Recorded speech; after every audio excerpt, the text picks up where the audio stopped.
The layout and placement of Adobe Premiere Pro is actually a really simple one. It may look cluttered and full of things, but it is really simple. Everything is split up into these windows, which you can click on there. They are highlighted to show you what section is what. To start off with here, up top, you have all of these little tabs here. You have editing, color, effects, audio, titles, and libraries, and then you can expand with a bit more.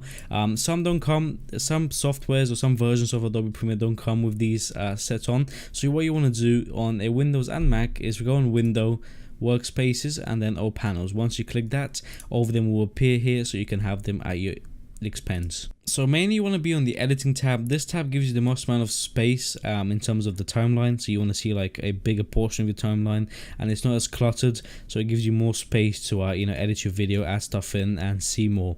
So if you want to adjust the color of a video, so like here it looks too yellow, you'd go on the color tab, and here if you select the video, it will show you the actual the preview there, and you can go really professional with editing the color. You can do different shadows and stuff, so you can make it more pink, you can do different highlights, and it really does go really professional here. You can have like different tool balances, and you can go pretty ham on this. You can use all of this to make it either look good or change the saturation, so you can make it black and white if you really wanted to.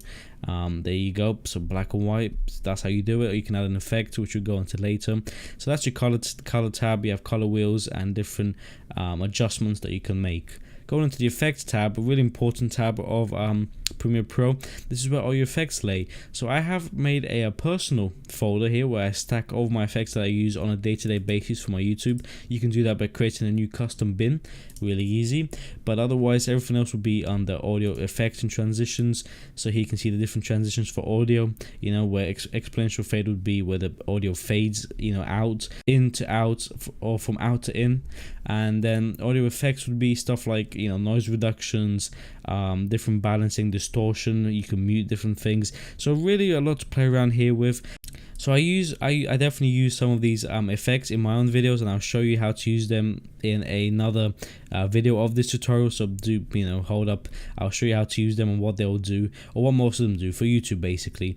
But that's the effects tab. Moving on to audio, this basically gives you a more fine tune of the audio, so you can change the decibels, so you can increase and decrease, create a balance for left to right, mute stuff that you can do here, or if you right click and then you have all these, you can adjust the gain and the audio channels. But here you can put keyframes and stuff, so if you want to change say from the 10th minute you want to change something from 10 decibels to 20, you will do that. That's what you use the keyframes for. Then you have titles.